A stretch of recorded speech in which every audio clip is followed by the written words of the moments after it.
ധന്യ, ബി.ജെ.പിക്ക് പുതിയ നേതൃത്വം വരുന്നു എന്നൊരു വാർത്തയുണ്ട്. വേറെ നേതൃത്വമല്ല, ഒരു വനിത ദേശീയ അധ്യക്ഷ സ്ഥാനത്തേക്ക് വരുന്നു എന്നുള്ളത്. എന്താ അതിൻ്റെ പുതിയ അപ്ഡേഷൻസ് എന്തൊക്കെയാണ്? ബി.ജെ.പി വനിതകൾക്ക് വലിയ പ്രാധാന്യം കൊടുക്കുന്ന ഒരു പാർട്ടിയാണ്. എന്തൊക്കെ വിമർശനങ്ങൾ പറഞ്ഞാലും നമ്മൾ രാജ്യ തലസ്ഥാനം അവിടെ ഭരിക്കുന്നത് ഒരു വനിതയാണ്, രേഖാ ഗുപ്ത.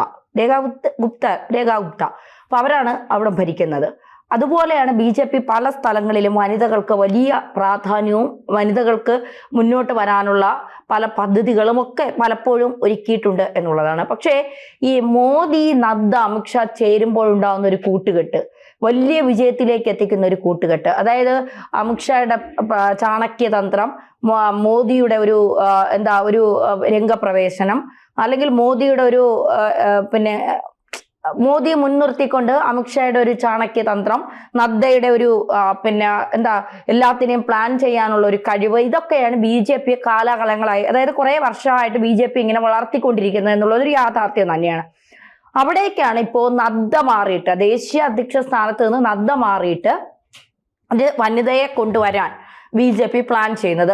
ആ വനിതാ സ്ഥാനത്തേക്ക് വരുന്നത് നിർമ്മല സീതാരാമനാണ്. ഏറ്റവും അനുയോജ്യയായ ദേശീയ അധ്യക്ഷ സ്ഥാനത്തേക്ക് വരാൻ ഏറ്റവും അനുയോജ്യ നിർമ്മല സീതാരാമൻ എന്നാണ് പലരും പറയുന്നത്. നമുക്കറിയാം, നിർമ്മല സീതാരാമൻ മികച്ച ധനമന്ത്രിയാണ്. അവർ കാര്യങ്ങൾ കൈകാര്യം ചെയ്യുന്നതും പറയുന്നതിന് കൃത്യമായ മറുപടി നൽകുന്നതും നിലപാടുകളിലുള്ള വ്യക്തതയും ഒക്കെ നമ്മൾ ഈ ഒരു 10 വർഷക്കാലമായി നമ്മൾ കാണുന്നുണ്ട്. 2 മോദി സർക്കാർ അധികാരത്തിൽ വന്നപ്പോഴും ധനമന്ത്രിയായി നിർമ്മല സീതാരാമൻ തന്നെയാണ് ഉണ്ടായിരുന്നത്. അപ്പോൾ നിർമ്മല സീതാരാമന്റെ ഇവിടെ ആരോഗ്യ മേഖലയിൽ ഏറ്റവും മികച്ച ആരോഗ്യമന്ത്രി കെ ശൈലജ ടീച്ചറായിരുന്നു. 2ാം തവണ നമ്മൾ ശൈലജ ടീച്ചറിനെ കണ്ടോ? ഇല്ല. ശൈലജ ടീച്ചർ ആയിരുന്നു ആരോഗ്യമന്ത്രി എങ്കിൽ ആരോഗ്യ മേഖല ഇത്രയും കുത്തഴിഞ്ഞു പോകില്ല, ഇത്രയും ഗതികെട്ട് പോകില്ല, ഇത്രയും വികസന മുരടിപ്പ് വരില്ല.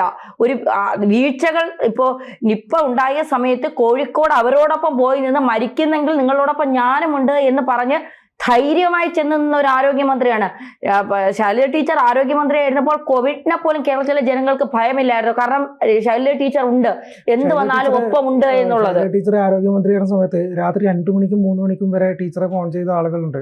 അവരുടെ അനുഭവങ്ങൾ പറഞ്ഞു. ഈ കോവിഡിന്റെ സമയത്തും നിപ്പ വന്ന സമയത്തൊക്കെ രാത്രിയിലൊക്കെ വിളിക്കുന്ന സമയത്തൊക്കെ ടീച്ചർ ഫോൺ എടുക്കുമായിരുന്നു. ആ സമയത്ത് ടീച്ചർ PA മറ്റാരെ ഫോൺ എടുക്കുക, ആരെ എപ്പോൾ വിളിച്ചു കഴിഞ്ഞാലും ടീച്ചർ അവൈലബിൾ ആയിരുന്നു. അങ്ങനെ ഒരു സംഭവം ഉണ്ടായിരുന്നു. അപ്പോ അത്രയും കഴിവുള്ള ഒരാളെ മാറ്റി നിർത്തിക്കൊണ്ടാണ് ഇതിൽ ഒരു പ്രവർത്തന പരിചയമില്ലാത്ത ഒരാളെ കൊണ്ടുവന്ന് പിണറായിയുടെ മാത്രം മോഹത്തിൽ വീണയെ പിടിച്ച് അവിടെ ഇരുത്തിയത്. അതിന്റെ കുറവുകളാണ് ഇപ്പോൾ സംസ്ഥാനം അനുഭവിക്കാൻ പോകുന്നത്.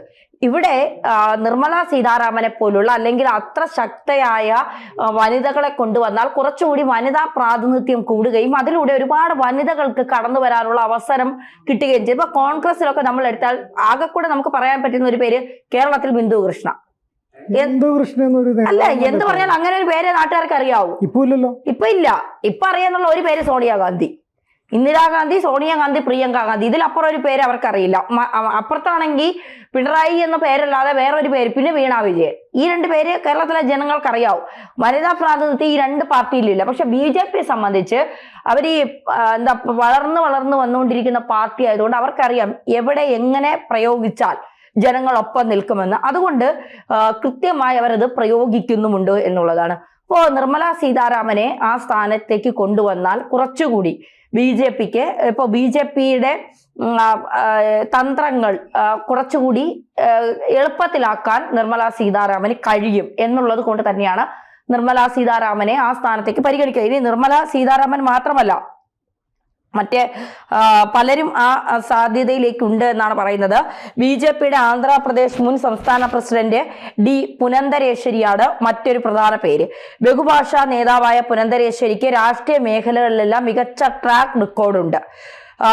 കൂടാതെ ദക്ഷിണേന്ത്യയിലെ സ്വാധീനം വർദ്ധിപ്പിക്കാനുള്ള പാർട്ടിയുടെ നീക്കങ്ങൾക്ക് ഇവരുടെ വരവും ഗുണകരമാകുമെന്നാണ് പ്രതീക്ഷ. ഇനി മറ്റൊരാൾ തമിഴ്നാട്ടിൽ നിന്നുള്ള വനതി ശ്രീനിവാസനെയും ഈ സ്ഥാനത്തേക്ക് പരിഗണിക്കുന്നുണ്ട്. അവർ നിലവിൽ സംസ്ഥാന നിയമസഭയിൽ കോയമ്പത്തൂർ സൗത്തിനെയാണ് പ്രതിനിധീകരിക്കുന്നത്. 93-ൽ ബി.ജെ.പിയിൽ ചേർന്നതിന് ശേഷം സംസ്ഥാന secretary, general secretary, Tamil Nadu vice president തുടങ്ങിയ നിരവധി സുപ്രധാന പദവികൾ അവർ വഹിച്ചിട്ടുണ്ട്. നിലവിലെ സാഹചര്യത്തിൽ ആരായിരിക്കും JP നദ്ദയുടെ പിൻഗാമി എന്ന കാര്യത്തിൽ ഇതുവരെ വ്യക്തമായ ഉത്തരം കിട്ടിയിട്ടില്ല. മേൽ പറഞ്ഞവരിൽ ആര് തന്നെ എത്തിയാലും അത് തുടർന്നുള്ള നിയമസഭാ തെരഞ്ഞെടുപ്പ് കൂടി മുൻകണ്ടുകൊണ്ടുള്ള തീരുമാനമായിരിക്കും. ഇക്കാര്യത്തിൽ വൈകാതെ തന്നെ തീരുമാനമുണ്ടാകും എന്നാണ് വിലയിരുത്തുന്നത്. മാത്രമല്ല, വിഷയത്തിൽ മുതിർന്ന പാർട്ടി നേതാക്കൾ വിപുലമായ ചർച്ചകൾ നടത്തി വരുന്നുണ്ട്. നിർമ്മല സീതാരാമൻ, D. പുരന്ദരേശ്വരി, വനതി ശ്രീനിവാസൻ തുടങ്ങിയ നേതാക്കളാണ് പ്രധാനമായും ഈ സ്ഥാനത്തേക്ക് പരിഗണിക്കുന്നതിൽ. അതിൽ ആർക്ക് നറുക്ക് വിടുമെന്ന് ഇതുവരെ തീരുമാനമായിട്ടില്ല എങ്കിലും അധ്യക്ഷ സ്ഥാനത്തേക്ക് ഒരു വനിത തന്നെ വരുമെന്ന കാര്യത്തിൽ ഏകദേശം ധാരണയായി. പക്ഷെ എനിക്ക് തോന്നുന്നില്ല നിർമ്മല സീതാരാമനെ ആക്കും എന്നുള്ളത്. കാരണം അവര് കേന്ദ്ര ധനകാര്യമന്ത്രിയായിട്ട് വളരെ മികച്ച രീതിയിൽ എല്ലാ വിഭാഗം രാഷ്ട്രീയ പാർട്ടികളുടെയും പാർലമെന്റിനകത്തും പുറത്തുമുള്ള ആളുകളുടെയൊക്കെ അംഗീകാരം നേടിയിട്ട് പോകുന്നൊരു മന്ത്രിയാണിപ്പോൾ. അതുപോലെ അവരെ ആ സ്ഥാനത്ത് നിന്നും മാറ്റിയിട്ട് ദേശീയ അധ്യക്ഷ സ്ഥാനത്തേക്ക് എനിക്ക് തോന്നുന്നില്ല. പിന്നെ ഈ പറഞ്ഞ രണ്ട് പേരുകളിൽ ഈ നോർത്ത് ഇന്ത്യൻസ് അല്ലാത്ത ഒരാളെ BJP ആക്കി അതൊരു ചരിത്രമായിട്ട് മാറും. കാരണം ഇവർ പ്രധാനമായിട്ട് ഇപ്പം ലക്ഷ്യം വെക്കുന്നത് സൗത്ത് ഇന്ത്യ പിടിക്കുക എന്നുള്ളതാണ്. കേരളമൊക്കെ വളരെ വിദൂര സ്വപ്നങ്ങളിൽ മാത്രമേ അവർക്കുള്ളൂ. ഇപ്പം ആന്ധ്ര, തമിഴ്നാട്, കർണാടകം അങ്ങനെയുള്ള സൗത്ത് ഇന്ത്യ പിടിക്കുക. നോർത്ത് ഇന്ത്യ ഏകദേശം അവർ കൈപ്പിടിയിൽ ഒതുക്കിയിട്ടുണ്ട്. പിന്നെ സൗത്ത് ഇന്ത്യയാണ് ലക്ഷ്യം. അതുകൊണ്ട് ചിലപ്പോൾ ഈ പറഞ്ഞ പേരുകളിൽ ആരെങ്കിലും ഒരാൾ ആ സ്ഥാനത്തേക്ക് വന്നെങ്കിലേ ഉള്ളൂ. ഇനി അതല്ല എങ്കിൽ ദില്ലിയിലോ നോർത്ത് ഇന്ത്യയിലുള്ള വനിതകളെ പരിഗണിക്കുകയാണെങ്കിൽ അവിടെയുള്ള ഏതെങ്കിലും ഒരു വനിത മികച്ച ട്രാക്ക് റെക്കോർഡ്, അത് രാഷ്ട്രീയത്തിൽ ട്രാക്ക് റെക്കോർഡുള്ള ആരെങ്കിലും ഒരാളെ നിർത്താനേ സാധ്യതയുള്ളൂ. ഇനി കോൺഗ്രസിന് വളരെ വർഷക്കാലമായിട്ട് സോണിയാഗാന്ധി എന്നതിനപ്പുറത്തേക്ക് ഇനിയിപ്പോൾ മല്ലികാർജുൻ ഖാർഗെ അധ്യക്ഷ സ്ഥാനത്ത് വന്നാലും നിയന്ത്രിക്കുന്നത് മുഴുവൻ സോണിയാഗാന്ധി. നമ്മൾ മൻമോഹൻ സിംഗ് പ്രധാനമന്ത്രി അപ്പൊ കണ്ട കാര്യമല്ലേ. അപ്പൊ അതുകൊണ്ട് അവർക്ക് പറയാം, ഞങ്ങൾ ഇത് നേരത്തെ ചെയ്തതാണ്, ഞങ്ങൾക്ക് സോണിയാഗാന്ധി ഞങ്ങളുടെ നേതൃത്വത്തിൽ വളരെ നേരത്തെയുള്ളതെന്ന് പറയുന്നത്. സോണിയാഗാന്ധി മരിച്ചാൽ മാത്രമേ അവിടെ അടുത്തത് വരൂ. അത് മിക്കവാറും പ്രിയങ്ക ഗാന്ധി ആയിരിക്കും വരിക. മറ്റേ പപ്പുമോൻ വരാൻ സാധ്യത കുറവാണ്. അപ്പോൾ സ്വാഭാവികമായിട്ടും രാഷ്ട്രീയത്തിൽ വനിതകൾക്ക് കൂടുതൽ പ്രാധാന്യം കൊടുക്കണം എന്നുള്ളൊരു അഭിപ്രായക്കാരനാണ് ഞാൻ.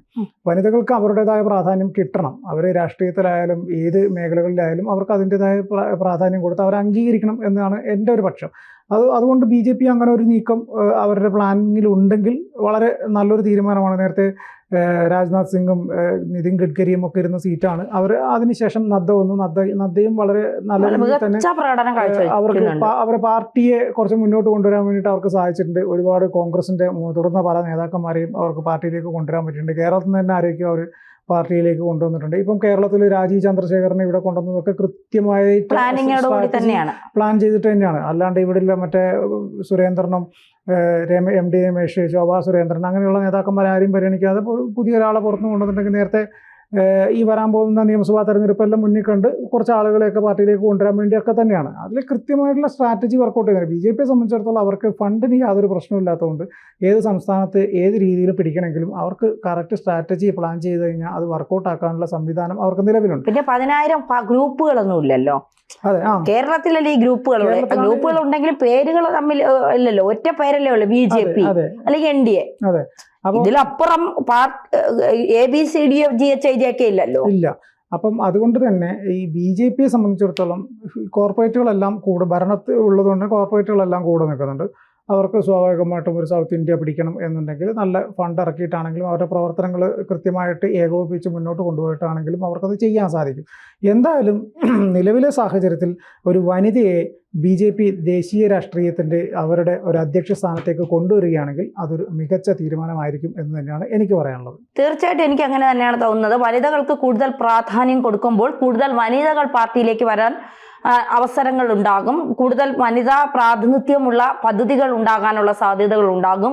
അത് വലിയ രീതിയിൽ വനിതകൾക്ക് ഗുണം ചെയ്യുമെന്നുള്ള കാര്യത്തിൽ സംശയമില്ല.